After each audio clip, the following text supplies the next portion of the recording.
Buenas tardes a todos. Muchas gracias por su tiempo, muchas gracias por estar de vuelta con nosotros en una webinar con un tema hoy más que interesante y actual.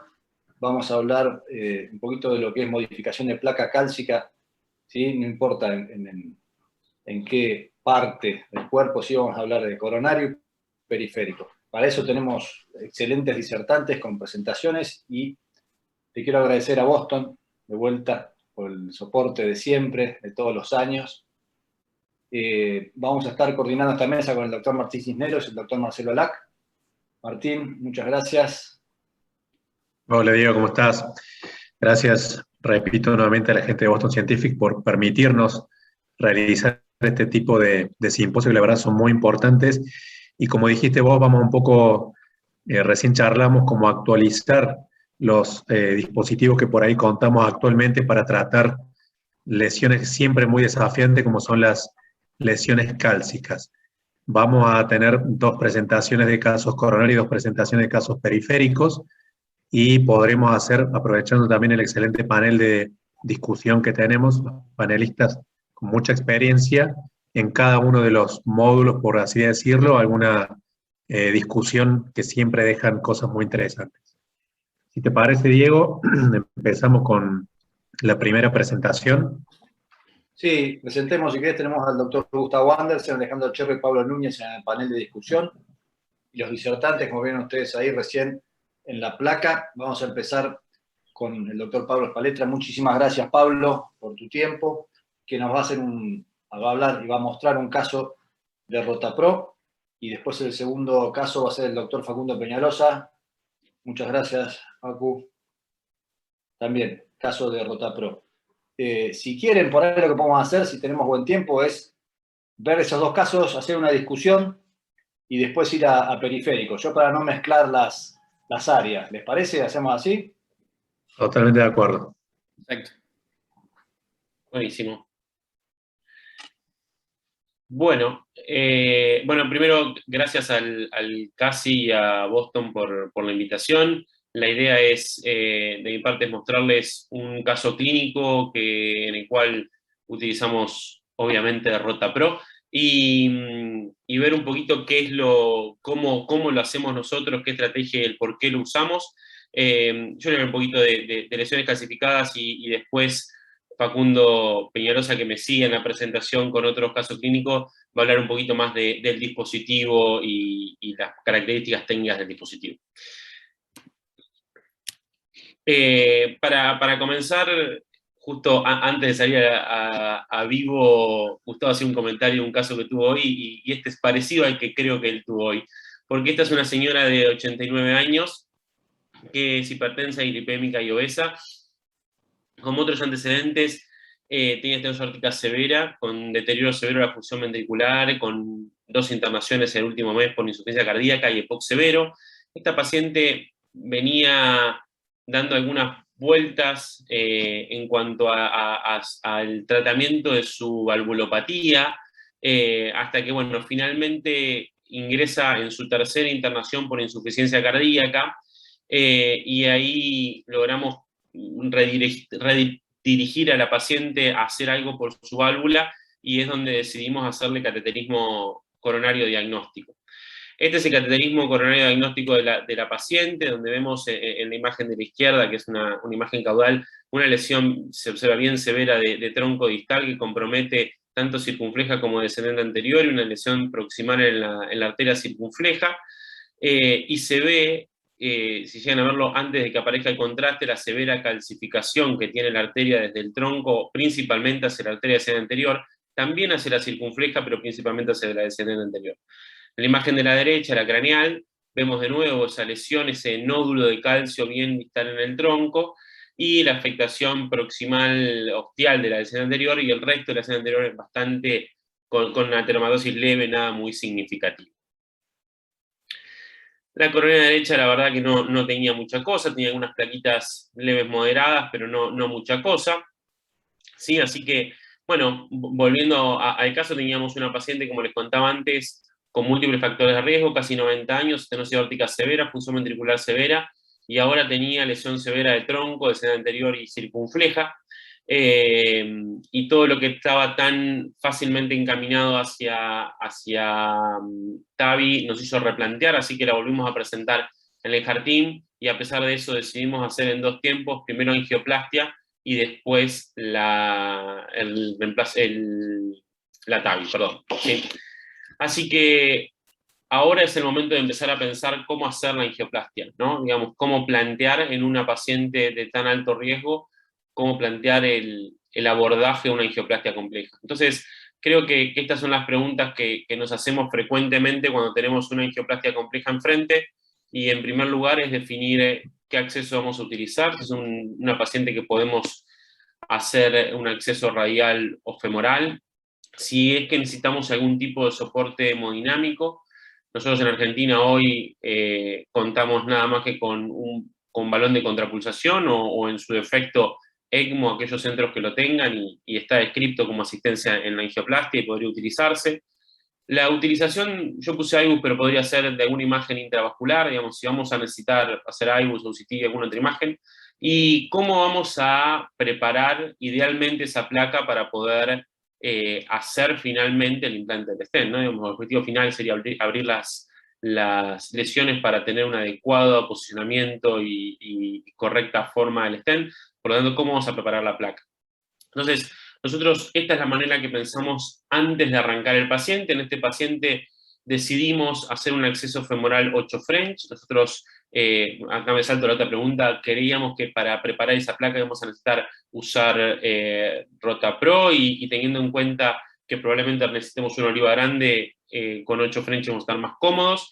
Entiendo que incluso las olivas grandes podrían utilizarse con 7 French un poco justos, pero podrían. Nos pareció que era un tronco, una paciente compleja, decidimos ir con 8 French, un 8x55, decidimos usar soporte hemodinámico de entrada, decidimos comenzar el procedimiento colocando un balón de contrapulsación, por lo tanto decidimos tomar 2 accesos femorales, uno para hacer la angioplastia y otro para el balón de contrapulsación.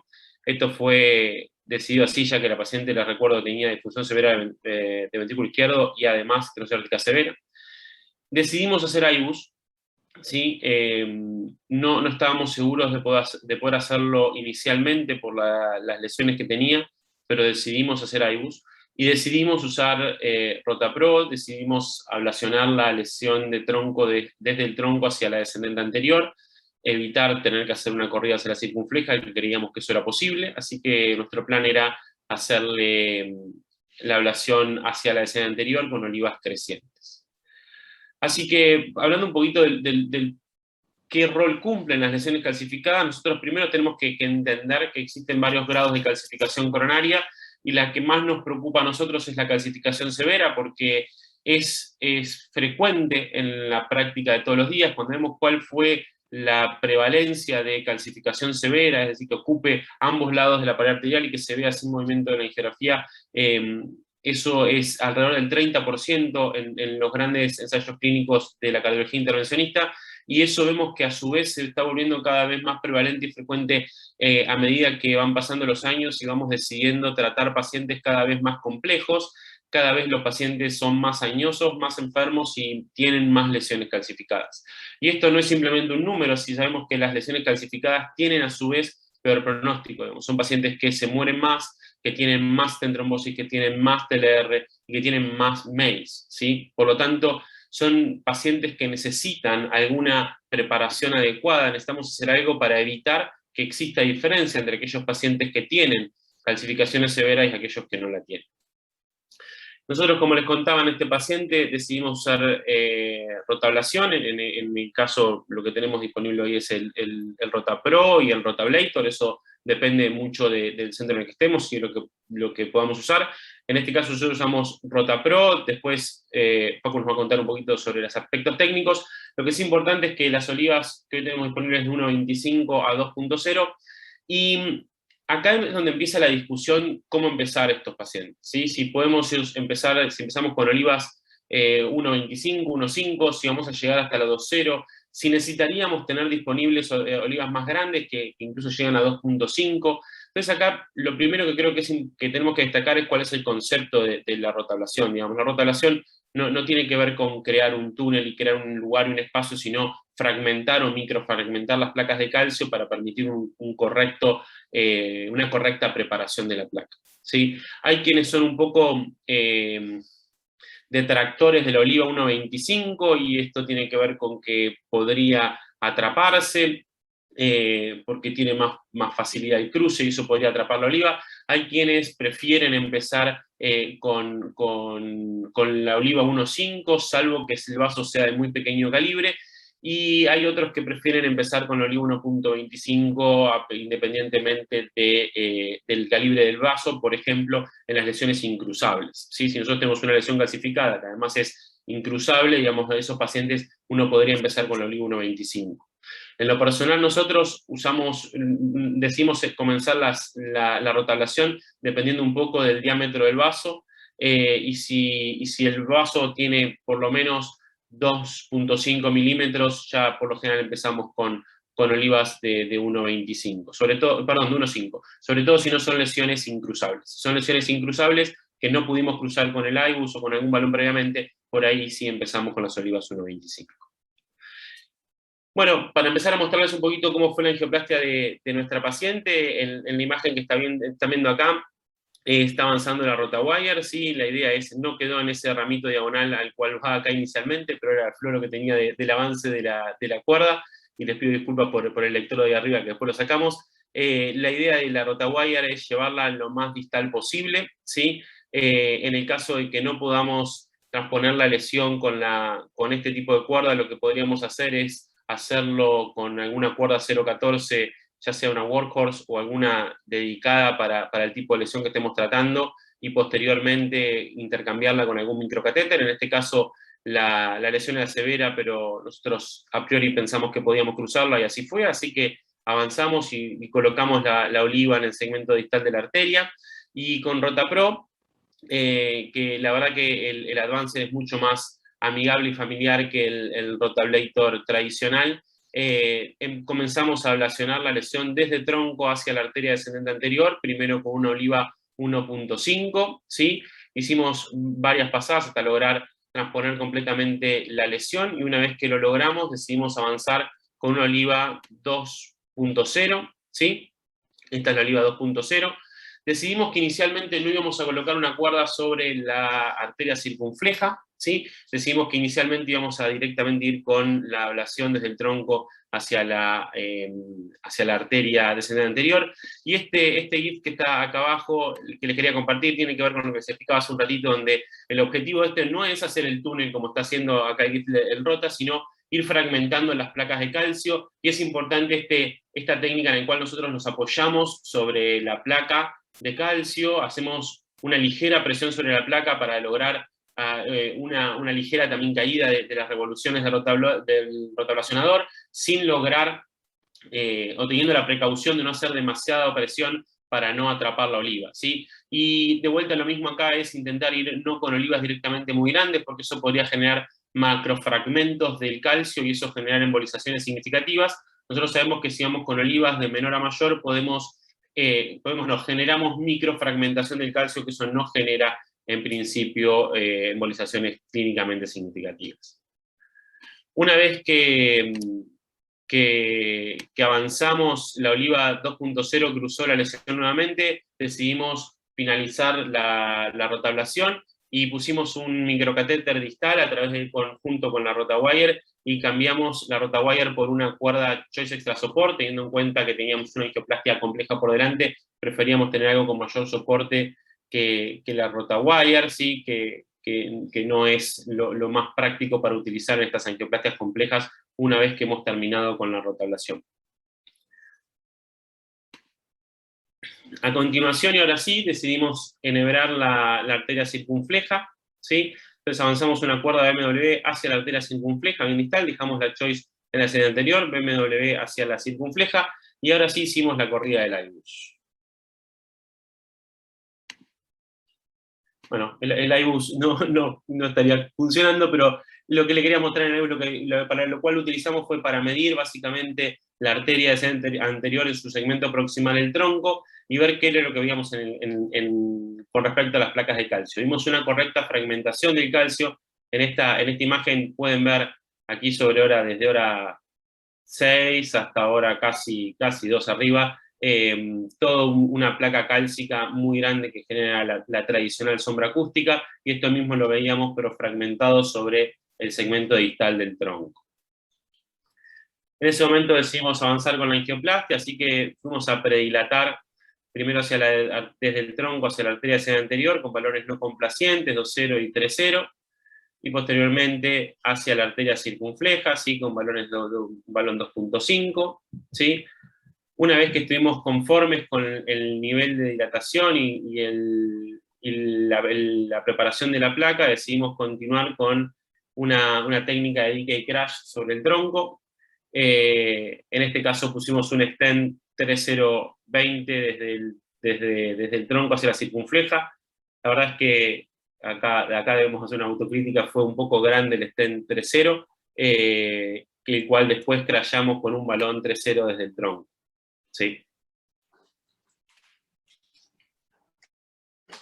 Una vez implantado el stent en la circunfleja, recruzamos. Nosotros en el caso de las angioplastias a tronco nos gusta dejar la cuerda que ya teníamos asegurando la circunfleja, asegurando esa luz, y cruzar una segunda cuerda a través de los estratos proximales del stent, y después retirar la cuerda que estaba colocada inicialmente. Y luego de esto hicimos el primer kissing balloon con un balón 2,015 hacia la circunfleja y 3,020 hacia la arteria descendente anterior. Posterior a eso decidimos el implante, continuando con la técnica, el implante del stent desde el tronco hacia la arteria descendente anterior, que pusimos un stent 3,528. Esto es algo que en lo personal me parece que es importante destacar. Digamos, en las lesiones calcificadas, nosotros, o por lo menos yo, evito mucho dejar la cuerda atrapada cuando voy a poner el stent del main branch, para evitar que se encarcele y que sea difícil de sacarla. ¿No? Si la dilatación, y sobre todo en el decay crash, cuando uno toma la precaución de preparar bien el ostium de la arteria marginal, pocas veces va a encontrar con la complicación de no poder volver a cruzar. Por lo tanto, en lo personal a mí me gusta retirar la cuerda de rama marginal, que fue lo que hicimos aquí, lo sacamos de la circunfleja, estamos colocando el stent. Y luego de hacer eso hicimos un nuevo recruce, sí, volvimos a cruzar hacia la arteria circunfleja una nueva cuerda, e hicimos un nuevo kissing balloon con los mismos balones, no estrictamente con los mismos porque no podíamos cruzar de vuelta hacia la circunfleja, así que hicimos primero un 1,5 para abrir el lugar, y después pusimos un balón 2,015 hacia la circunfleja y 3,020 hacia la descendente anterior. Y posteriormente a eso, sí hicimos un POT final, que en nuestra práctica habitual eso es frecuente. Nosotros finalizamos todas las angioplastias a tronco con POT. En lo personal, las bifurcaciones globalmente me gusta tratarlas con POT. Y a la derecha les muestro el resultado final de esta angioplastia, que para nosotros fue más que satisfactorio. La paciente, después de esta angioplastia, evoluciona en forma favorable, y pudimos externarla y reinternarla al mes para hacerle la TAVI.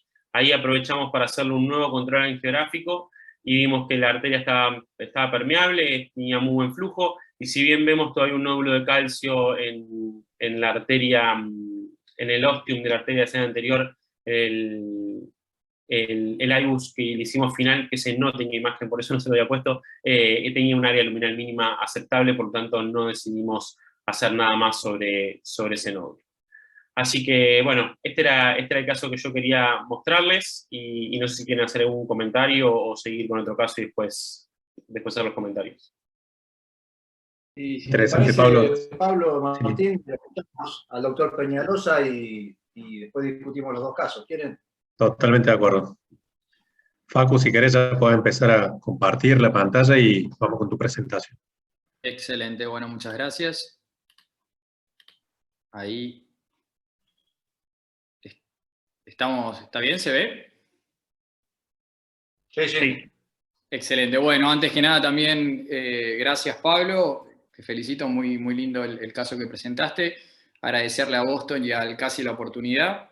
Y Una breve introducción, como dijo Pablo, de las cuestiones por ahí más técnicas del dispositivo. Como dijo Pablo, el Rotablator o Rotapro, este sistema de aterectomía rotacional nos va a servir para fraccionar el calcio, lo hace a través de una oliva que tiene recubrimientos de diamantes. Como decía Pablo, tenemos las diferentes medidas, que acá hasta 1,75 la oliva nos permite trabajar a través de un catéter guía Safe French. ¿Cuál es la utilidad de esto? Como voy a tratar de no volver sobre todo lo que dijo Pablo, se utiliza para minimizar el trauma sobre el vaso. Esto disminuye la posibilidad de disección con respecto a la angioplastia con balón.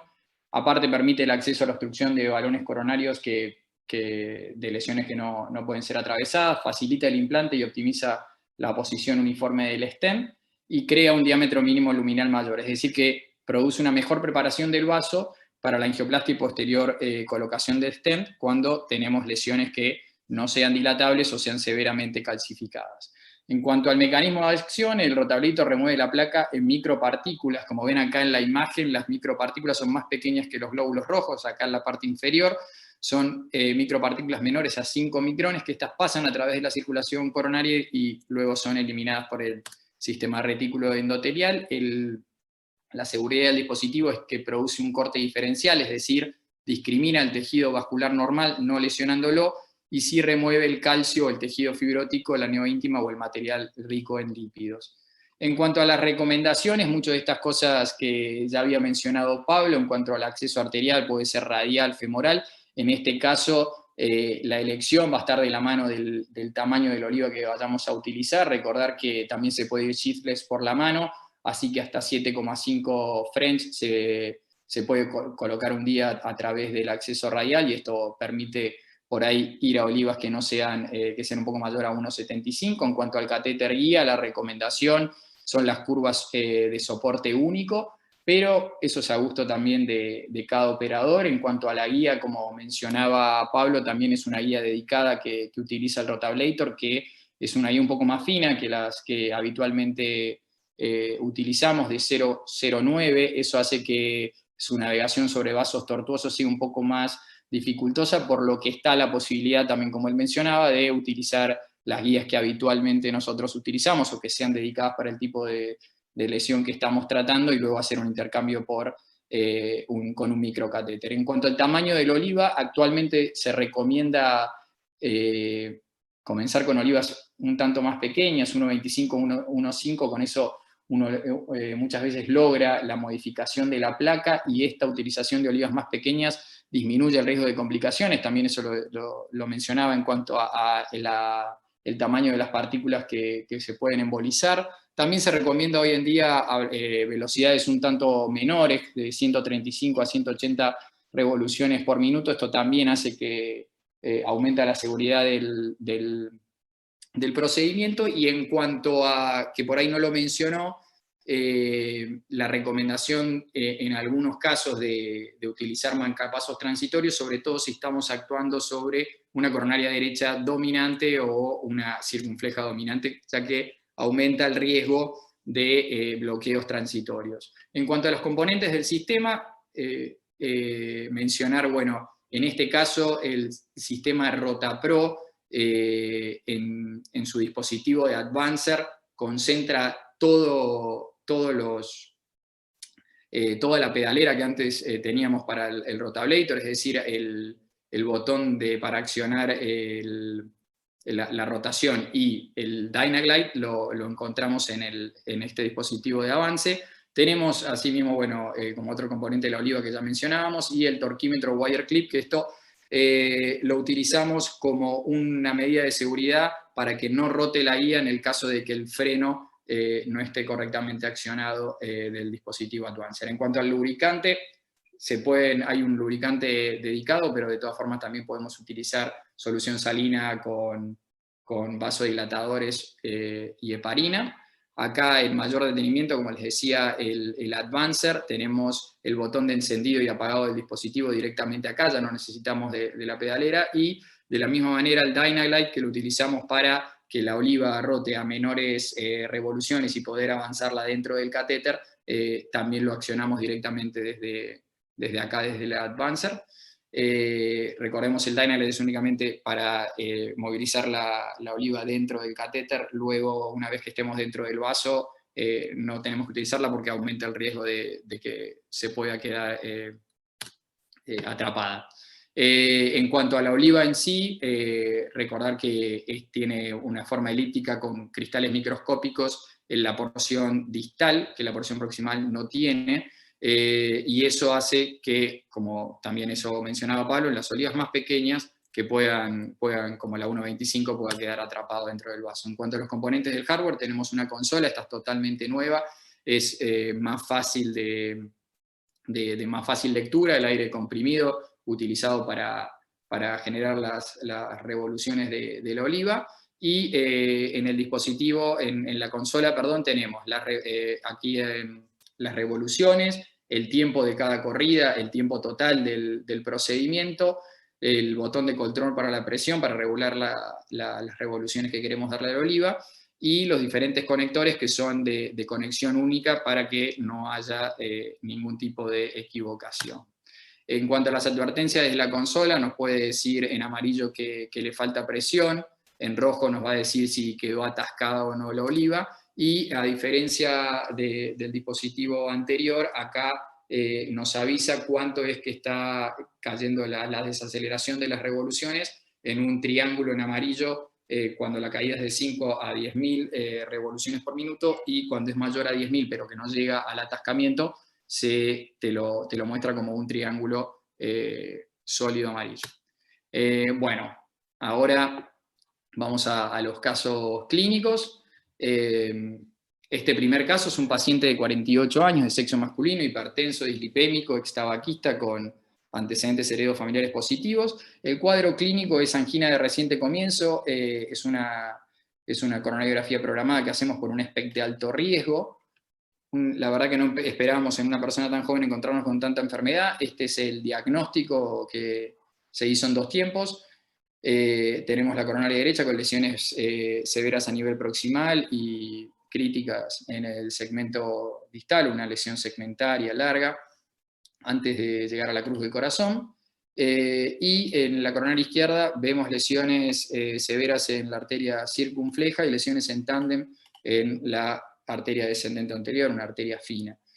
Bien, en cuanto a la decisión de por qué ir a una angioplastia, un score de syntax intermedio, el paciente estaba totalmente negado a la cirugía, y como eran todas arterias potencialmente angioplastiables, se decidió hacer la angioplastia. Estas sí son 2 tiempos. En un primer tiempo se hizo la angioplastia a la arteria circunfleja y a la arteria descendente anterior, como ven en la imagen, en estas imágenes. Y se realizó en un segundo tiempo la angioplastia de la arteria coronaria derecha. Tenemos una primera imagen. La decisión en este caso, inicialmente intentamos ver cómo se comportaban los balones. Este es un balón no complaciente de 2,5. Vemos cómo no conseguimos la expansión completa del balón aquí en el segmento medio distal. Por suerte el test muestra que la arteria no quedó disecada después de ese intento de angioplastia, por lo que intercambiamos la guía a través de un microcatéter por un rotawire, y realizamos con un BUR de 1,5 la aterectomía rotacional de la coronaria derecha en su segmento proximal, como vemos aquí. Como decía también Pablo, hay que buscar ese movimiento hacia adelante y hacia atrás del oriva, viendo que desacelere un poco, pero no en gran medida las revoluciones, y uno va hacia adelante, hacia atrás, hacia adelante, hacia atrás, hasta que vence la resistencia. En esta segunda imagen ya logramos ablacionar el primer segmento de la arteria, estamos ablacionando el segundo segmento más distal, vemos cómo hay resistencia, y después se hacen unas últimas pasadas, ya cuando sin la resistencia inicial que teníamos. Bien, volvimos a intercambiar en este caso la guía por una 0,14. Este es el test posterior a la ablación. Tenemos imágenes de IBUS posteriores a eso para caracterizar la placa, histología virtual a la izquierda. Vemos que es una placa que no tiene tanto contenido de calcio, es una placa más bien fibrocálcica. A ver si esta imagen también me corre. Ahí también podemos verla sin la histología virtual para ver más clara la imagen. Y posterior a esto se realiza el implante de 4 stents con medicación, obteniéndose como resultado final el que ven.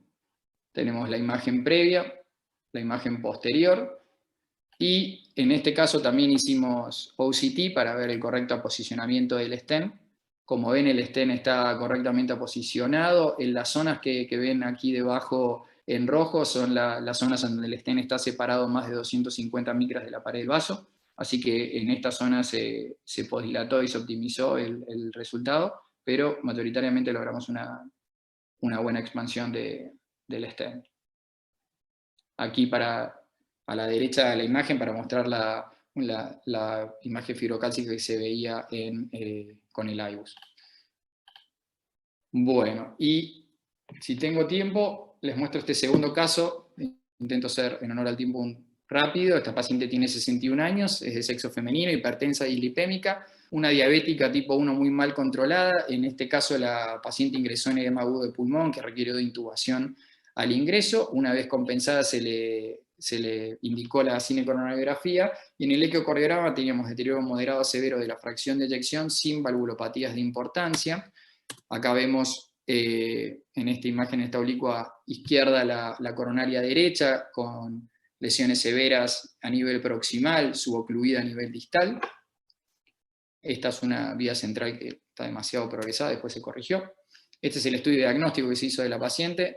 Ahora vamos a ver la coronaria izquierda. El tronco no tiene lesiones, pero vemos lesiones severas en la arteria circunfleja y lesiones severas en el ramo intermedio. Y acá en la axial vamos a ver las lesiones de la arteria descendente anterior, subocluida a nivel del segmento medio, recanalizada por circulación homocoronariana, y vemos la circulación colateral del segmento distal de la coronaria derecha. Bien, esta es una imagen de Spider, para finalizar el diagnóstico. Bueno, por el estado crítico de esta paciente, con la mala anatomía para cirugía de revascularización miocárdica por los malos lechos, el Heart Team decide la angioplastia a la coronaria izquierda con rotablator por la arteria descendente anterior. Esto se hizo en un solo tiempo. Tenemos en primera instancia, se comenzó con la angioplastia a la arteria circunfleja en su segmento distal y proximal.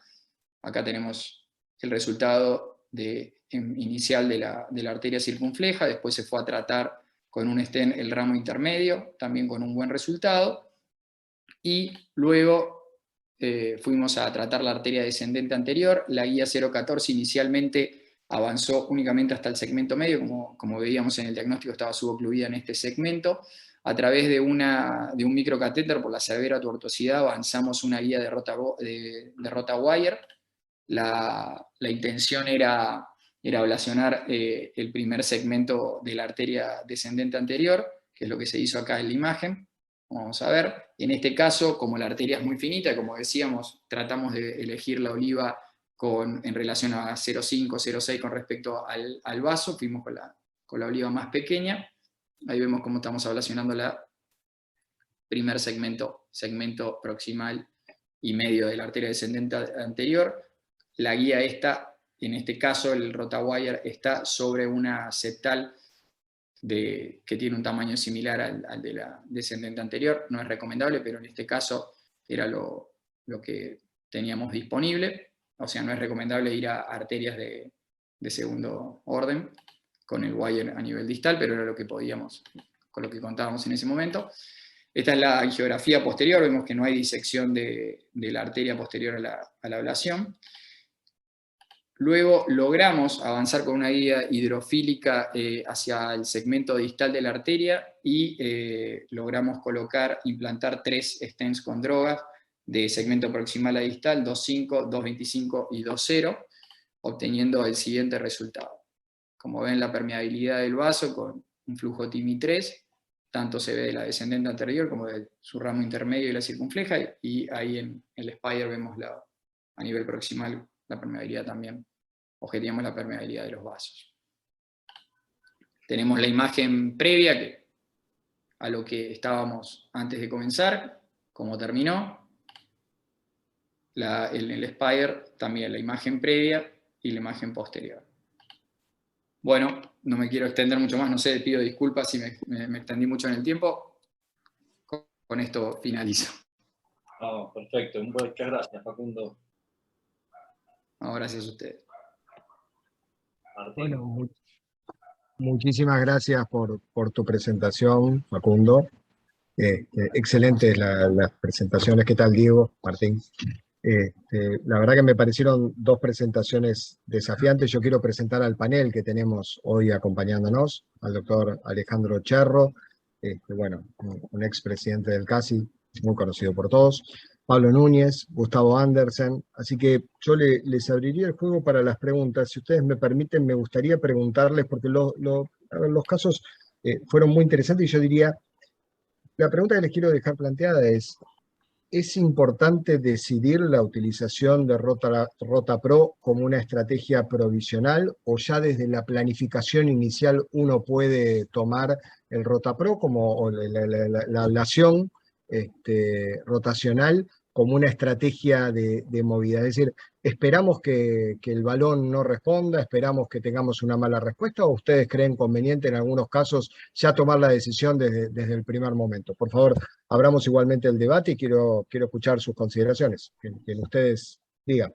No sé si la pregunta es para el panel o para los presentadores. Es para el panel, no, es para el panel, es justamente para el panel, porque, a ver, las dos presentaciones, tanto la de Pablo como la de Facundo, fueron muy interesantes, con resultados realmente impactantes, realmente muy buenos. La verdad que me gustó el mostrar el pre y el post, porque es donde uno realmente dimensiona a dónde llegamos, ¿no? Con la estrategia. Entonces me gustaría ver cuál es la propuesta de ustedes. ¿Les parece que esto tiene que ser algo planificado de antemano, o la ablación rotacional tiene que ser una estrategia provisional? ¿Cómo lo ven?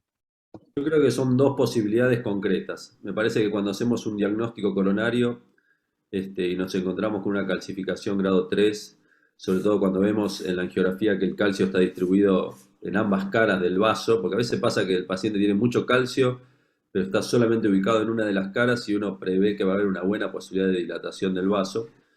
Es una situación posible. Y otra situación es cuando uno ve claramente que el vaso está como encarcelado por una placa de calcio densa que compromete ambas caras del vaso en una proyección o en varias proyecciones. Y entonces ahí me parece que el Provisional RotaPro no sería una opción. Me parece que en ese paciente uno tiene que ir ya con la intención precisa de hacer RotaBlator. La verdad que los dos casos que se presentaron fueron muy buenos. El primero me sorprendió la utilización de una oliva de 2. Nosotros hace muchísimo que no utilizamos oliva de 2. Inicialmente, que yo hace 10 años atrás, utilizábamos oliva de 1,75 casi en todos los pacientes, salvo pacientes con vasos muy pequeños. Hoy en día estamos utilizando mucho más la oliva de 1,5. Somos menos agresivos con el tamaño de la oliva, y con eso en general logramos una buena respuesta en la compliance del vaso posterior a la ablación. Con lo cual, creo que hace mucho que no usamos oliva de 2 y me llamó la atención que lo hayan utilizado en ese paciente.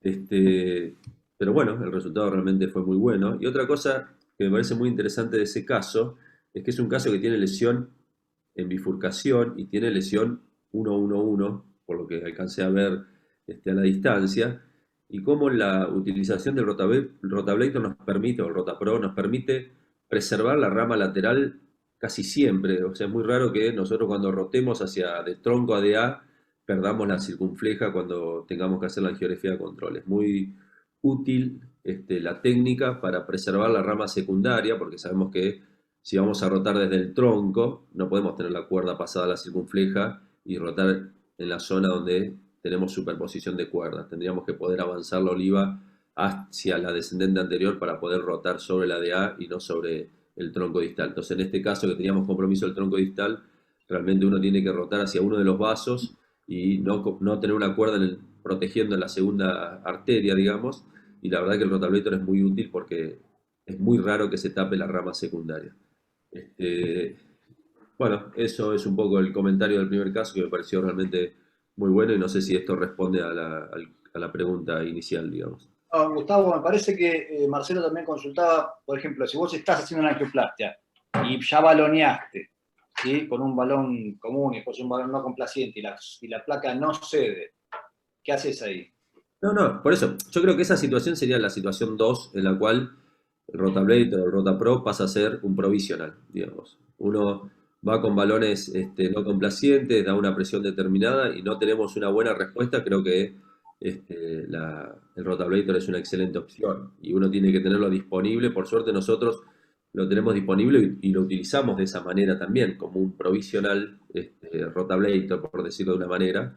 Pero me parece que en muchos casos, muchísimos casos de los cuales utilizamos Rotablator, vamos con el Rotablator de entrada, porque consideramos, por las características angiográficas, un caso donde vamos a tener dificultades y donde de pronto todas las maniobras previas a la utilización del Rotablator, con fracaso de la predilatación y balón no complaciente y demás, en un paciente que tiene todas las características para fracasar toda esa estrategia, también conlleva un riesgo para el paciente. Entonces, por ahí es mucho más simple tomar la decisión de entrada, pasar una cuerda 0,9 o eventualmente una 0,14 y después intercambiarla por una 0,9 si no podemos negociar la lesión, hacer el Rotablator y después seguir adelante con la angioplastia. Con lo cual yo creo que hoy en día, de la mayoría de los casos que nosotros hacemos Rotablator, es intención de tratar con Rotablator y no provisional. Algunos casos, por supuesto, que son provisional, porque nos sorprende una resistencia que no preveíamos en la geografía, ¿no? Pablo, ¿vos querés hacer un comentario? Pablo. Sí, Pablo. Sí, Sí, perdón. y solamente quería un poco comentar perdón, estaba Pablo, somos dos, Pablo. Adelante, somos dos y estaba complicado, pero adelante, Pablo, quería hacer un comentario respecto a Gustavo, pero termina. No hay problema, no hay problema. Nada, yo soy comentario, creo simplemente quería acotar un poco lo que decía. Dale. Sí. Vamos a darle la palabra al panel, perdón, así ordenamos un poquito al panelista, porque veníamos en ese ritmo, Pablo Núñez, y después, Pablo, cerrás vos con el comentario que tenés pendiente. Dale, Pablo Núñez. Bueno, no, quería un poco acotar lo que decía tanto Marcelo como Diego, en el caso mío no tengo disponibilidad en el momento, entonces uno planifica con mucho más pensando en el caso y la posibilidad que eso justamente lo que dice Diego, que no tengamos una buena posibilidad con un balón previo, entonces en los casos que he utilizado lo planifico más allá del acceso, como por ejemplo donde nosotros habitualmente hacemos todo obviamente el diagnóstico por radial. Pero bueno, me encantaría obviamente tener un dispositivo como Rotapro, lo cual se complica un poco esa estrategia secundaria, si es que me llega a pasar eso. Bien, a ver. Y con respecto, perdón, respecto quería hacer una consulta también tanto a Pablo Facundo, felicitarlos por el caso. Matic cambie. No, quería hacer una consulta primero felicitarlos por el caso a Facundo y a Pablo. Es una consulta si habitualmente ustedes cambian o dejan o si cambian después de ser Rotablator o a veces. Pablo, está saliendo un poco con lenta la transmisión. ¿Por qué no sacás la cámara? Porque no se llegó a escuchar la pregunta que le haces a Pablo y a Facundo.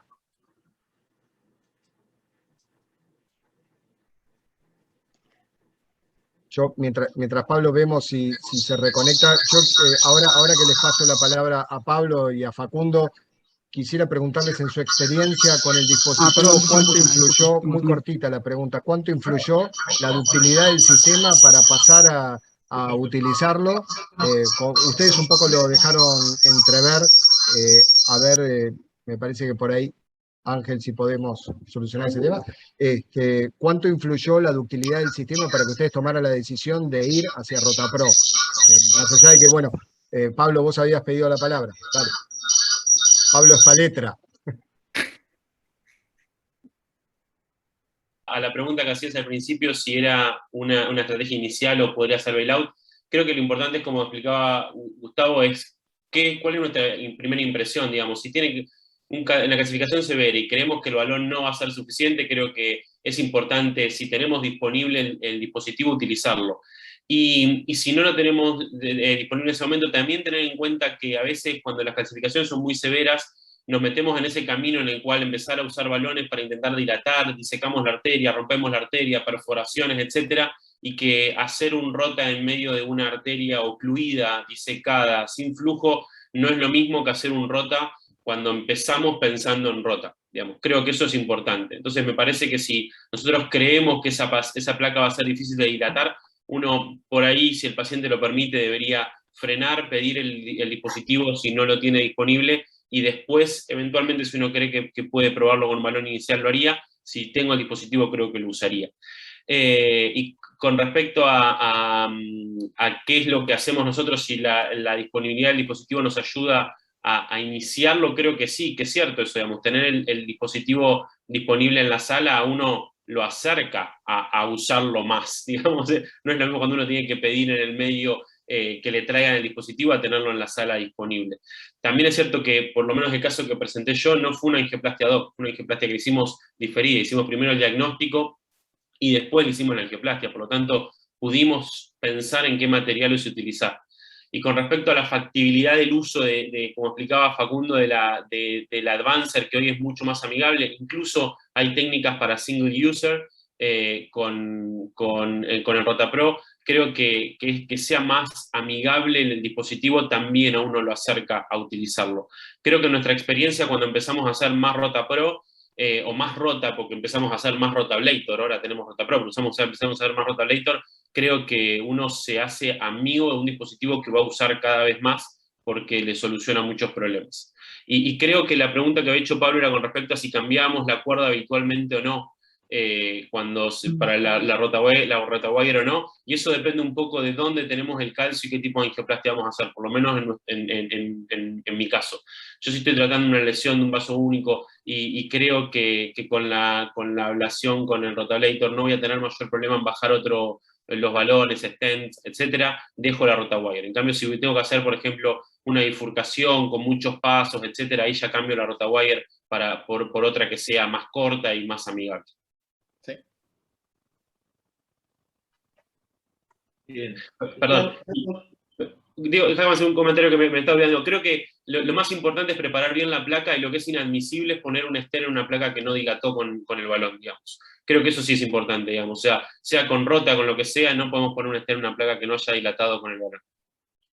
Bien. Y para Facundo, o para vos, para Gustavo, que son los que más hacen, con stent, rota con stent, restenosis intrastent o restenosis Candy-Wrap, o una lesión de nuevo, pero a la salida de un stent previo, que mucha gente le tiene miedo a eso.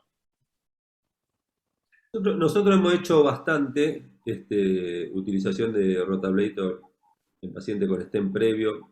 Hemos tenido problemas por ahí con stent que no han tenido una correcta expansión o han tenido una retracción posterior por la fibrosis.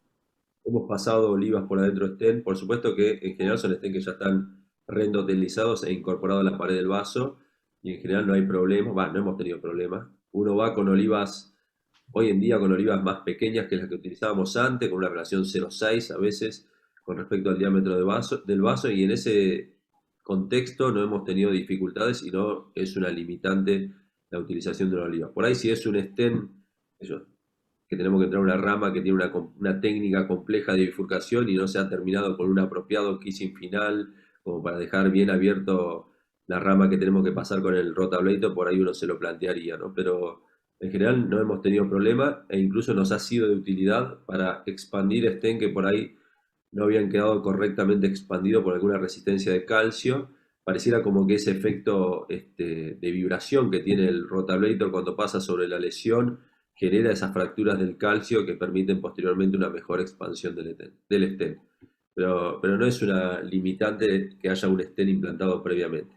Una cosa que quería comentar muy breve, que me parece muy importante, con esta idea de la vía radial y minimizar el tamaño de los introductores, a veces es preferible, como hicieron en el primer caso, que realmente era un paciente muy complejo, tener un buen introductor 8 para tener todo el tiempo una medición de la tensión arterial y ir con un guía 7 que nos dé un buen soporte. A veces no hay que ser mezquino en el frenchaje de lo que vamos a utilizar cuando el caso es realmente complejo, porque terminamos peludeando, utilizando la vía radial de pronto en un paciente que no tiene tela para que nosotros estemos peludeando con el apoyo o con la medición de la TAM o con lo que sea. Entonces me parece muy apropiado la utilización de introductores a veces más grandes de lo habitual en este tipo de pacientes que son muy complejos, y eso nos da mucha seguridad para tener constantemente monitoreada la TA y ver que si el paciente se mantiene estable, más en un paciente con mala función ventricular y con estenosis aórtica.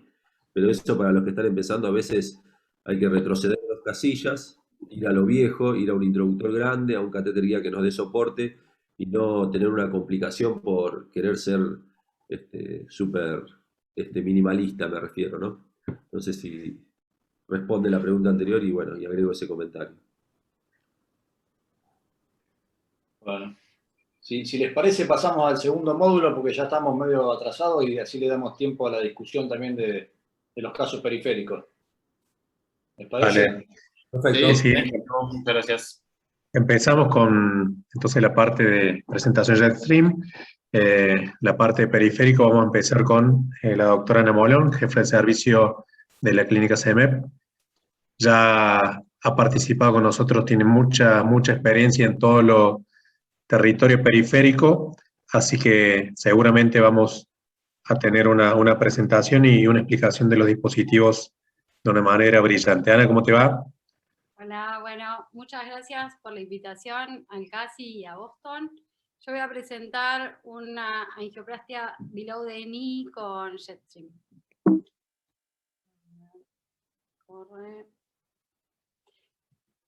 Bueno, es un paciente hombre de 73 años con múltiples factores de riesgo, diabético, dislipémico, hipertenso, panvascular, angioplastia cariotidia y angioplastias coronarias previas.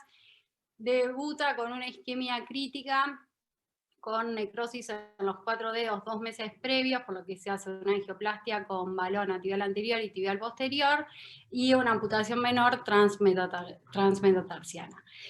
Pero a los 2 meses vuelve a consultar con su cuadro de isquemia crítica, con la herida quirúrgica que no cierra, con una infección, probablemente parte de la culpa sean los puntos a tensión, que no es lo ideal en estos pacientes, y una infección con una gangrena húmeda en el extremo lateral externo de la herida a nivel del quinto metatarsiano.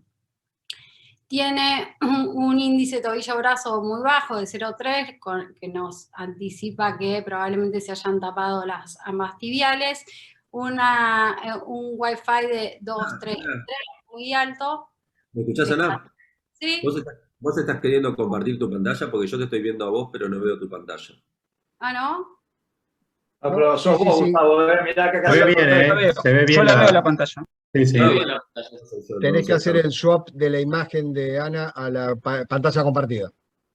Listo, perfecto. Ahí está, ya lo encontré. Perdón. No, por favor. Bueno, un Wi-Fi alto y un glass alto también, según estadio 2-3 por el largo de la oclusión que ahora vamos a ver. Calcificación severa, un grado 4, que es de los más complejos y con más riesgo de complicaciones. Se hace un debridamiento por la infección previo a la angioplastia y entra a la sala de hemodinamia. A nivel femoropopliteo, que es típico en estos pacientes, está bastante interno y tiene algunas lesiones leves. A nivel infrapatelar, como nos esperábamos, tiene ocluida la tibial anterior, la peronea está ocluida totalmente, no la había tocado, y la tibial posterior tiene una estenosis arriba y abajo se ocluye en la zona de mayor calcificación, que era, la realidad es que en el resultado previo era donde menos se había podido dilatar, pero había quedado con un flujo bueno y aceptable. Y a nivel del pie, acá ya estoy con un Rubicon, con un microcatéter, porque la guía no sabía si era por espasmo o había oclusión, no podía pasar. La verdad que era más componente de espasmo, porque acá se dibujan ambas plantares, después lo vamos a ver mejor. Así que aparentemente ambas plantares le irrigaban el pie, así que en este momento uno se plantea con un caso como este, creo que la estrategia uno debe tener en cuenta cosas. Uno, que tiene que retratar al paciente en un periodo bastante corto y que la restenosis es en la zona del calcio. Es mandatorio el cambio de estrategia. Uno, cuando tiene estos resultados, no puede volver a hacer lo mismo. Así que el planteo en below the knee, a diferencia de femoropoplitea, uno tiene menos herramientas todavía.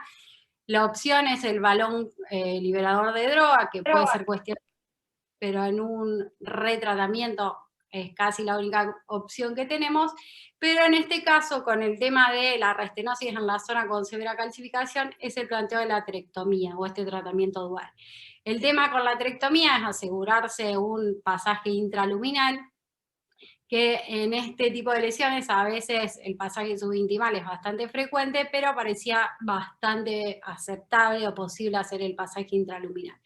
Y un comentario que por ahí no lo tenemos tanto en cuenta, pero a nivel de los vasos distales, las zonas de mayor calcificación suelen ser las zonas de flexión, ya sea la unión de la tibial anterior con la pedia o a nivel de la plantar común, como vimos en este caso.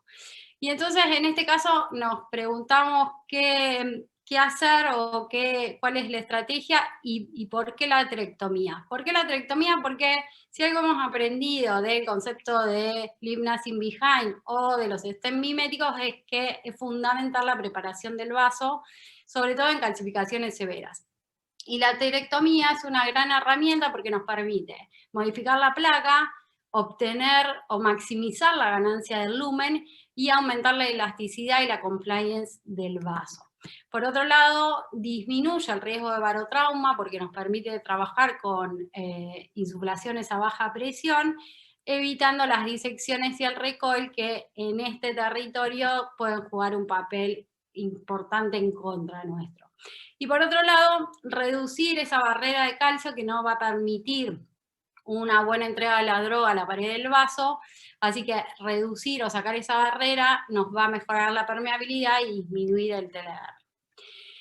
Cuando nos preguntamos por qué el Jetstream o por qué este aterótomo, sabemos que en el mercado hay múltiples aterótomos y que cada uno probablemente tenga su nicho específico, pero para mí la diferencia o el punto diferencial del Jetstream es lo que, o yo le llamo que es multitask, es decir, que es polivalente, si uno quiere, porque nos permite tratar distintos tipos de lesiones.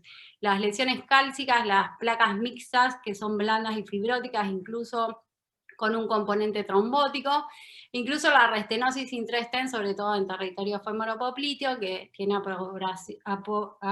aprobación de la FDA y del CIMAC. Y otra diferencia, que es el único en el mercado, que tiene aspiración activa. Eso reduce el riesgo de embolia distal y reduce también la necesidad de filtros distales, con lo que implica también disminución de costos.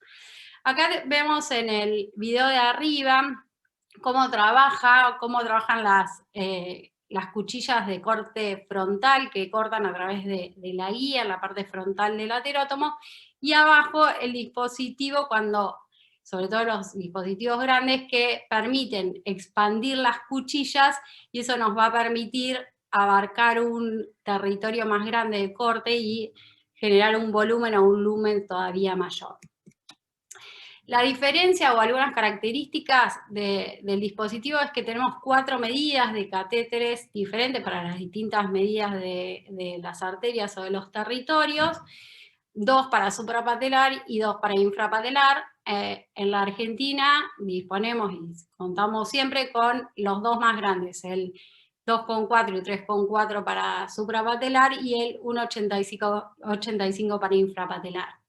El 1,85 nos permite tratar vasos hasta 2,5, 2,75, que incluso hay casos en que permite hasta tratar arterias por debajo del tobillo.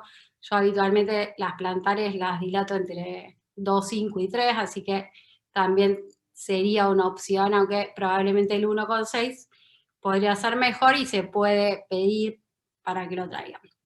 Los componentes, ya les dije, como vimos, son las cuchillas frontales, las cuchillas laterales, los orificios de aspiración, que a medida que fue evolucionando el catéter se hicieron más proximales para evitar la embolia, y los orificios de infusión.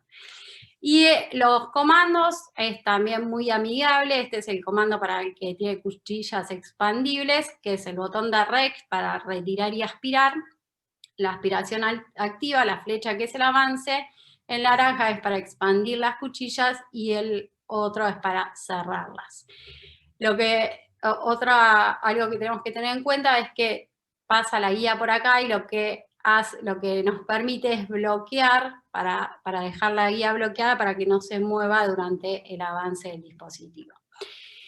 Y en cuanto a la aterectomía, como les decía, tiene muchos años, pero no demostró, desde el 2008 existe el Jetstream en el mercado, pero la aterectomía por sí sola no demostró ser superior a la angioplastia con balón sola, o incluso la aterectomía más balón solo no demostró superioridad. Pero cuando uno lo asocia, o este tratamiento dual con balón con droga, se complementan o se necesitan mutuamente, o a mi modo de ver son bastante sinérgicos, porque es más que se complementen, porque actúan en dos factores. El factor mecánico, que lo da el dispositivo de aterectomía, que evita el recoil y la disección, rompe esa barrera de calcio para mejorar la entrega al vaso, de la droga a la pared del vaso, como les dije, y el factor biológico de la droga, su efecto antiproliferativo para disminuir o aplacar la injuria en el endotelio, aumentando la permeabilidad y disminuyendo el TLR. Esto es solo para recordar que en cuanto a las clasificaciones de calcio, ninguna es óptima, pero la que es por cuadrantes, presentada por Fanelli con el advenimiento de los balones con droga, demostró que el calcio circunferencial es el mayor predictor para eventos. Y lo que logramos con esto es romper esa barrera y además mejorar la compliance y mejorar la morfología del vaso. Volviendo al caso, como les decía, acá ya estaba con el Rubicon y nos permite ver que los vasos plantares están permeables. Tenía bastante más espasmo la plantar lateral, así que logré avanzar a la plantar medial y logré entrar a la tarsal, que este es el arco profundo, si uno quiere, que sería una alternativa si uno no puede recanalizar el arco plantar. Así que esa opción de estar ahí o necesidad de tratar ahí, si no podía pasar a la plantar lateral, era una buena opción. Ya estaba con el Rubicon, así que intercambié la B14 con la guía, la Thruway, que es la guía recomendada para el Jetstream, aunque se puede usar cualquier guía que no tenga cobertura hidrofílica. Esa es como la condición sine qua non para este dispositivo. La Thruway es una 014 de 300 que tiene una punta flexible o floppy con bastante soporte en el cuerpo. Y como les dije, no tiene cobertura hidrofílica. Bueno, acá ya estamos en el caso. Ven que la diferencia del control es que este no es solo el avance y el REX para el retroceso y la aspiración activa. Esta era la lesión más proximal, que era solo una estenosis. Acá está un poco adelantado para que no tarden tanto, pero la idea es un avance lento. Acá igualmente me estaba acercando ya abajo, pero es un avance lento. Acá se va a ver mejor el modo de avance, entre 2 y 3 centímetros a 1 milímetro por segundo, es lo que recomiendan, y siempre avanzando lento, retroceder y aspirar para darle tiempo y espacio a aspirar todos los detritus y evitar la embolia distal. Acá algo que les quería mostrar, donde puse la flecha, es que cuando estoy avanzando, el dispositivo se traba o se incrusta, digamos, contra el calcio. Una técnica que favorece o que evita eso es o un introductor largo que le da un poco más de soporte a todo el sistema, que yo en este caso no lo tenía, o acá lo que uno puede hacer es tensionar la guía cuando está avanzando el dispositivo, o acortar ese loop, porque a medida que uno avanza, y sobre todo en lesiones muy distales, el loop se va agrandando y le quita tensión al dispositivo, y lo que uno intuitivamente tiende a empujar, y es lo único que no hay que hacer, hay que darle lugar para que el dispositivo avance. Y el último es para mostrarles que es muy importante y hay que tomarse el tiempo para retroceder y aspirar. Cuando uno tiene un cap distal, lo que tiene que hacer es dejarlo para lo último y atravesarlo lo más lento posible, y tomarse el tiempo para retroceder y aspirar para evitar, cuando uno lo abra, la embolización distal. Bueno, acá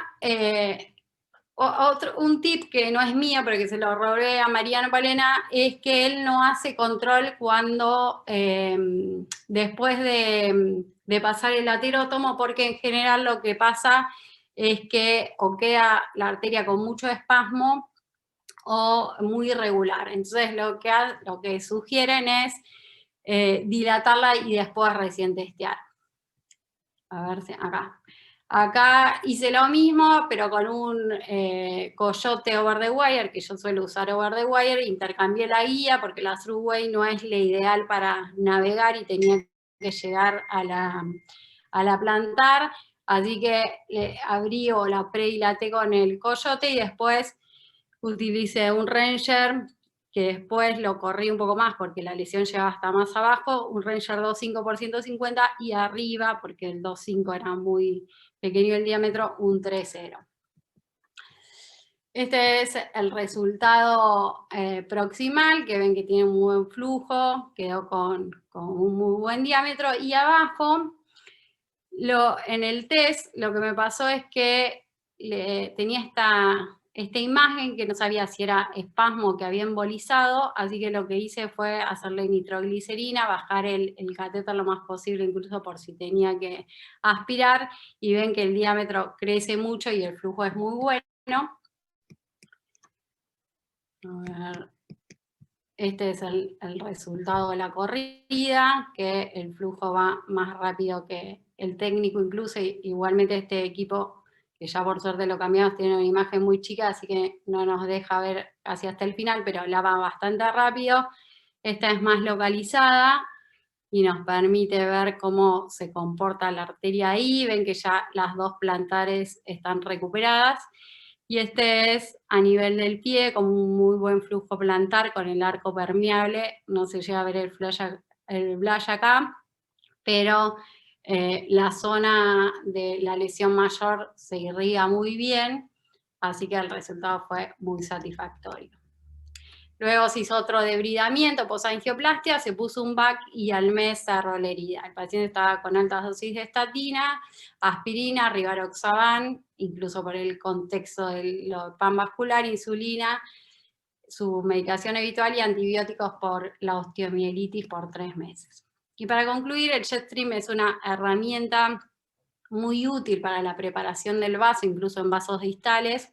El tratamiento dual de aterectomía más balón liberador de droga es una muy buena alternativa cuando uno tiene que hacer cambio de estrategia, o incluso planteársela como un tratamiento de novo, porque la idea es disminuir las reintervenciones. Probablemente si hubiera usado esta estrategia en el procedimiento previo, no hubiera tenido que hacer este procedimiento. El beneficio radica en la ganancia del lumen y en la modificación de la placa. Un tip es el avance lento y tomarse el tiempo para retroceder y aspirar, que esto disminuye las complicaciones embólicas e incluso, como les dije, la necesidad del filtro distal. Bueno, muchas gracias.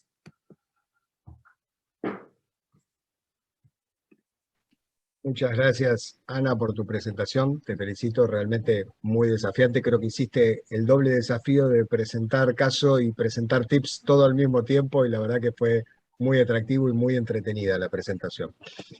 Para seguir con la lógica y la dinámica que traíamos, es un placer presentarles a ustedes al doctor Gabriel Dionisio, jefe de servicio de hemodinamia de Clínicas Santa Clara de Quilmes, Clínica Modelo de Lanús y Clínica Santa Bárbara, y con mucha actividad académica y profesional en las sociedades científicas de cardiología de la Argentina. Así que, Gabriel, por favor, este es tu momento para hacer la presentación de tu caso de Jetstream. Gracias, Marcelo. Y ya que soy el último, primero voy a agradecer a todos los expositores, particularmente a Ana, que comparte la presentación muy buena, y voy a tratar de ser breve. Creo que hoy en día los que hacemos intervencionismo periférico tenemos dos grandes desafíos. Uno es el incorporar a nuestra práctica habitual accesos no habituales para poder resolver aquellos casos que superan los límites, y el calcio, que es lo que nos reúne hoy. El Jetstream tiene la particularidad de tener bibliografía, publicaciones que hablan de sus beneficios. Particularmente ha demostrado a 16 meses una franca reducción del TLR y de la mortalidad de los pacientes intervenidos. Y es muy importante tener en cuenta que los grupos de pacientes intervenidos tenían varias intervenciones previas. O sea que estamos hablando de pacientes con una enfermedad vascular periférica muy severa. Gabriel, ¿estás compartiendo pantalla o no? A ver. Sí, no sé por qué no sale. A ver. Lo vuelvo a compartir. Esta vez no dije nada, no quiero pasar pues. Gustavo se mantuvo callado y justo era el momento, Gustavo. Hace dudar a vos mismo, ¿viste? Ahora sí, ahí va perfecto. Ahí va, Bueno. Está perfecto, dale. Dale. Bueno, no voy a repetir lo que dije. ¿Se escuchó lo que dije? Sí, sí, sí. Bueno, entonces, lo que les decía que el dispositivo ha demostrado resultados muy favorables en la reducción de necesidad de nueva revascularización de las lesiones target y una reducción de la mortalidad a 16 meses. Y los pacientes intervenidos han sido pacientes con múltiples intervenciones previas, con enfermedad vascular periférica muy severa. Y un detalle que no es menor, que creo que todos los que hacemos angioplastia periférica vamos en busca de eso, ha reducido muchísimo las amputaciones mayores. Bueno, Ana habló muy extensamente y claramente de las características del dispositivo. Lo único que voy a agregar, como yo voy a presentar un caso suprapatelar, que si bien el diámetro mayor de la oliva es de 3,4 cuando tiene sus cuchillas abiertas, y uno tendería a pensar de que esto es insuficiente para un vaso suprapatelar, el hecho de que la oliva vibra, como en algún momento Gustavo dijo en los casos coronarios de Rotastent, aumenta el área de ablación del dispositivo, así que sí se puede utilizar en vasos suprapatelares.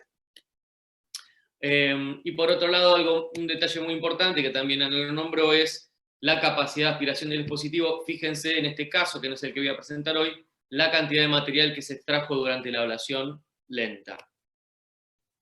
No es el caso que tengo las mejores imágenes, pero es el más representativo. Discúlpenme que no tengo imágenes activas, son fotos.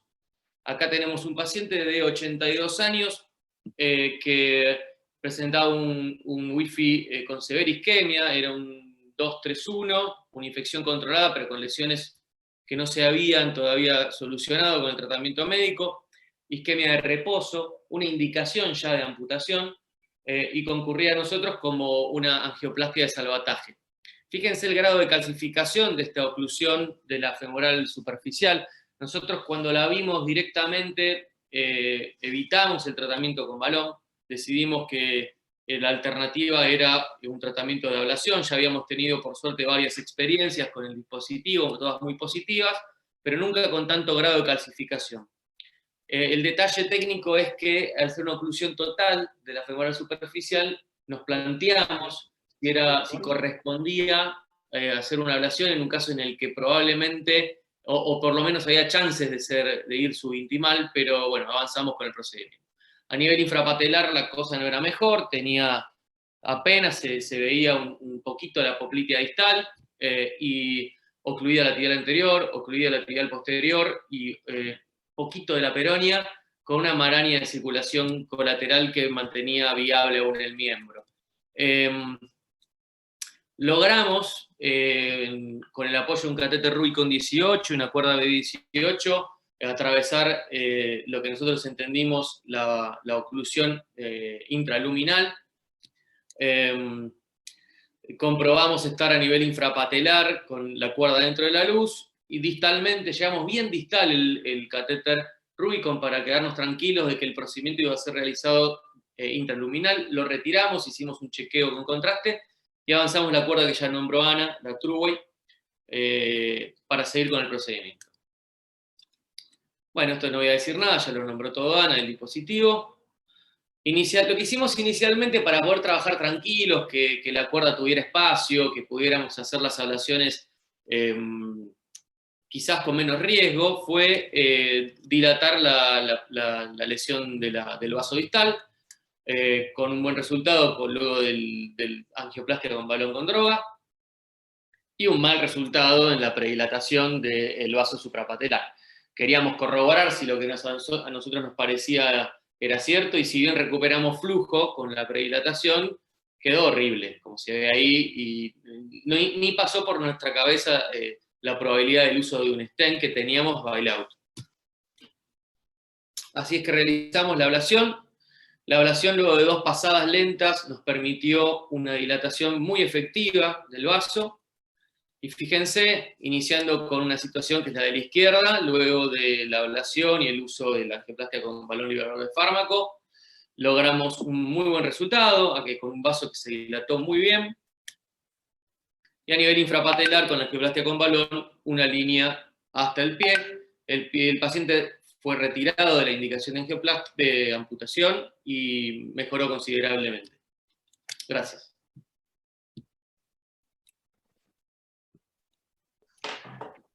Perfecto, Gabriel. Está con nosotros el doctor Alejandro Cherro. Ale, estás conectado, sé que estabas con una urgencia, pero creo que te pudiste conectar. ¿Qué tal? Buenas tardes a todos. ¿Se escucha, Martín? Sí, se escucha perfecto. No sé si querés hacer algún comentario de la primera parte también, ya que viste, o directamente de esto, manejarlo. Felicitarlos y hacer un comentario. Felicitar a los expositores. Yo creo que no solo estos nuevos sistemas demuestran disminución de eventos duros, como es una amputación de miembro, como bien dijo Ana, sino que nos permiten, sin ninguna duda, revascularizar cada vez más lesiones que antes no eran exitosas, y que, bueno, a veces es difícil cuantificar eso. Con respecto al RotaPro, hacer solo una acotación, decir que realmente cuando nosotros hacíamos rotablator con el rotablator convencional, estábamos con los pies que nos mareábamos, porque teníamos que estar con el pie en la radioscopía, o con el pie en el sistema de rotablator. Realmente el hecho de tener todo en la mano hace mucho más amigable el sistema, y creo que eso es algo muy importante para poder trabajar, como muchos de nosotros a veces tenemos que trabajar, que es con un solo operador. Lamentablemente no siempre tenemos 2 operadores, y facilita mucho el trabajo el hecho de tener todo en el mismo device.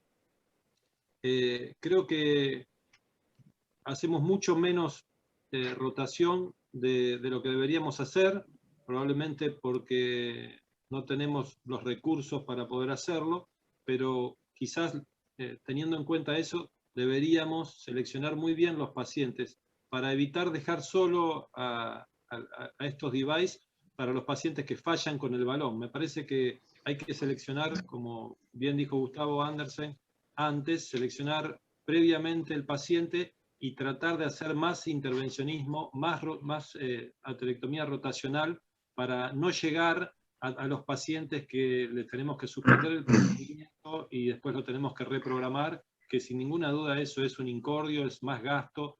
Entonces, si no tenemos, como muchos servicios que no tenemos el Rotablator o el RotaPro disponible, hacer una buena selección de los pacientes, y lo cual implicaría utilizar más el device y implicaría que los pacientes entrarían menos a la sala de hemodinamia, porque tendría una buena planificación. Nada más que eso, y felicitar a los oradores por todos los casos que están presentados.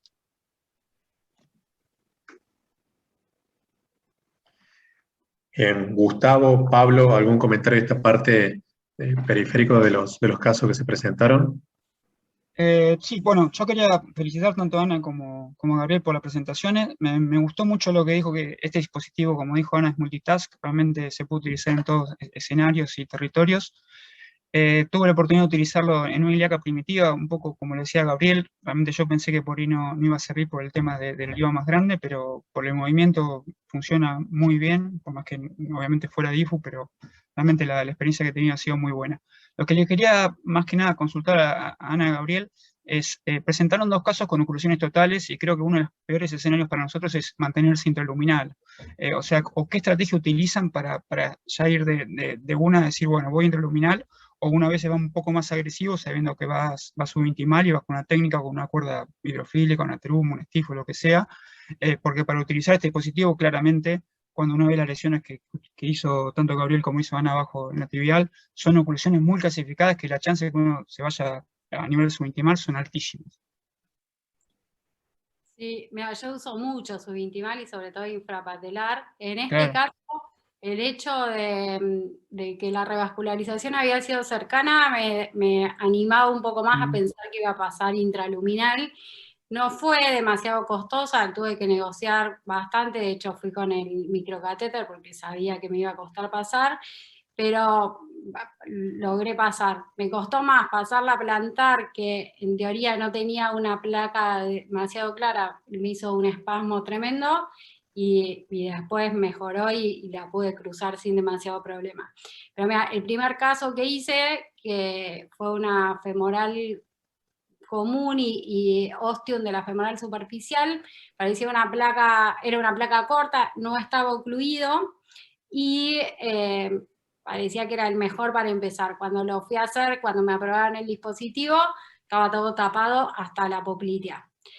Y tenía muchísimo calcio, era bastante parecido al que mostró Gabriel, y en la primera pasada fui subintimal. Lo que hice ahí fue pinchar la superficial distal y me aseguré entrar. Siempre uno se tiene que asegurar estar en intraluminal. Ahora, una discusión que se plantea siempre es, sobre todo en las lesiones largas, nunca sabes si un trayecto lo fuiste subintimal. Si no tenés iBus es imposible de definir eso con el ojo humano.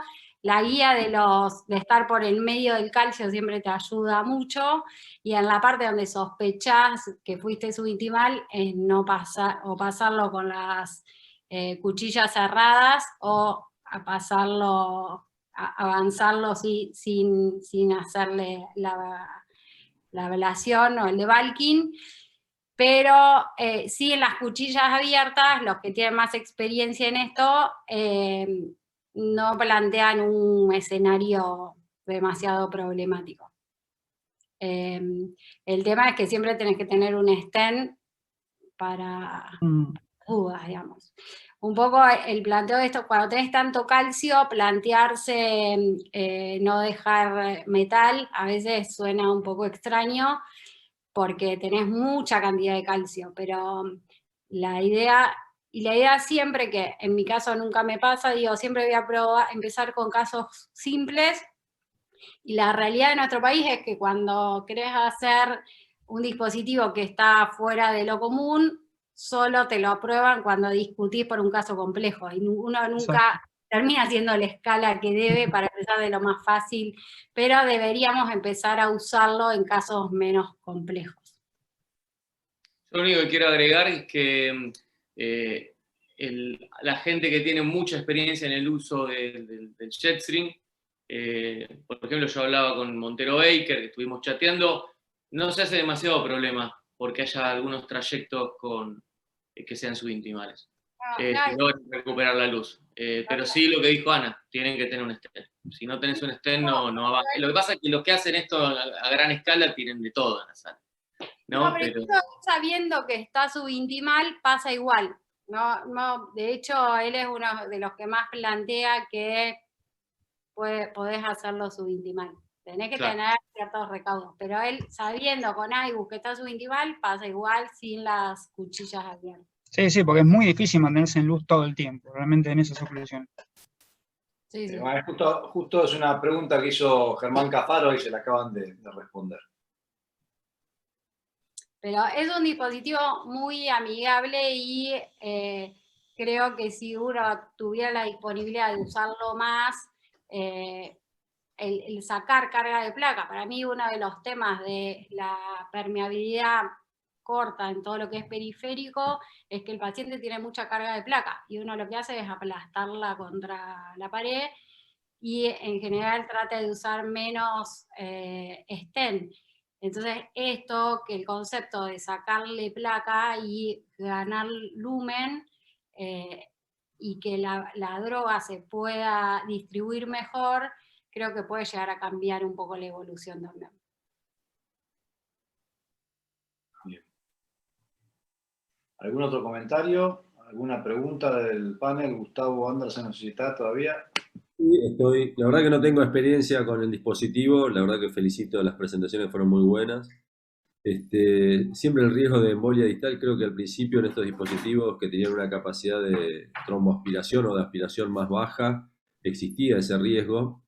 Y un poco pensando en la situación de una oclusión, pienso que por ahí la opción retrógrada podría disminuir el riesgo de embolización porque uno vendría de abajo hacia arriba y podría ir aspirando todo lo que va sacando hasta que logra permeabilizar el vaso. Pero la verdad que ahora tengo ganas de usarlo, así que estoy esperando el paciente apropiado. ¿Sabés que no? Que retrógrado está más contraindicado. Tenés que aspirar, en el sentido del flujo, es más eficiente. De hecho, las ilíacas, una de los planteos cuando haces ilíaca retrógrado es que no te embolice porque vas contra flujo. Claro. Lo ideal es ir aspirando a favor del flujo, digamos, no en contra. Aprovecho, ¿les parece que hay un tipo, más allá que la aspiración activa logra claramente disminuir la tasa de embolización? ¿Hay algún caso clínico o escenario? Yo tengo uno en la cabeza, pero que uno requiere utilizar filtro. Mira, justo el otro día en un clic se abrió esa discusión. Yo nunca usé filtro, pero hay situaciones, y de hecho los dos planteos, uno fue el de Mariano Palena, es cuando tenés mucha carga de trombo le pone filtro, y el de Miguel Montero es cuando tiene al revés, Miguel mucha carga de trombo y Mariano mucha carga de calcio. Pero no es lo habitual. Yo creo que cuando tenés un solo vaso de salida, así, cuando tenés mucha carga de trombo, probablemente también. El tema es, cuando tenés una oclusión total, es tratar de aspirar antes del CAP, sí. Claro, yo en eso con Gabriel por ahí, en mi estrategia hubiera cambiado, le hubiera dejado todo tapado, lo distal, y para aspirar. No es porque esté mejor o peor, sino por mi tranquilidad, para tener la tranquilidad de que si emboliza tenés más capacidad de poder aspirarlo y atraparlo. Pero sí, a mí me parece, aparte del dispositivo para restenosis intra-stent, por ahí uno en una época ponía más stent que pone ahora, y realmente cuando volvían los pacientes con toda la restenosis, este dispositivo me parece genial, y creo que también ahí puede ser. Para poner filtro también en esos casos de trombosis, cuando hemos puesto stent largos, creo que está bueno. Vos sabés que en realidad algunos expertos, cuando son oclusiones totales, no recomiendan el uso de filtro, lo recomiendan más en los pacientes que tienen extensas calcificaciones, muy extensas, con flujo conservado, que vos vas a ablacionar un gran territorio y que pueden embolizar a distal. Aparte que empeora, o sea, te lo hace técnicamente más dificultoso, seamos honestos. Sí, ni hablar, sí. Marce, Martín, si quieren cerrar, estamos ya en tiempo, me parece. Excelente todas las presentaciones y la discusión. Muchísimas gracias a Boston de vuelta, muchísimas gracias a todos ustedes, y lo dejo a Marcelo y a Martín para que cierren. Sí, lo mío es muy breve, Martín, si me permitís. La verdad que felicitar a los 4 expositores, creo que lograron darle una impronta muy, muy bajada a la realidad, generar muchísima expectativa, muy buenos resultados, la verdad que los felicito, siempre está bueno hacer la presentación y que se genere esa sensación de que esto es posible. Son estrategias que bueno, en algún momento de las presentaciones lo dijeron, ¿no? Es como que a uno le cuesta tomar esa decisión de decir, bueno, hay que hacer toda una movida distinta, y después nos damos cuenta que simplificaba muchísimo el procedimiento, que los resultados son diametralmente distintos. Entonces está bueno incorporarlo al arsenal habitual, por supuesto que tiene su curva de instalación como programa de trabajo, y me parece que los 4 mostraron experiencia en los dispositivos que se están utilizando. Mis felicitaciones nuevamente a los 4, muy lindos casos son los que presentaron. Gracias a los panelistas también por las intervenciones que fueron muy valiosas, y nos ayudaron a entender un poco mejor la dinámica de esta intervención. Muchas gracias por la invitación, buenas noches.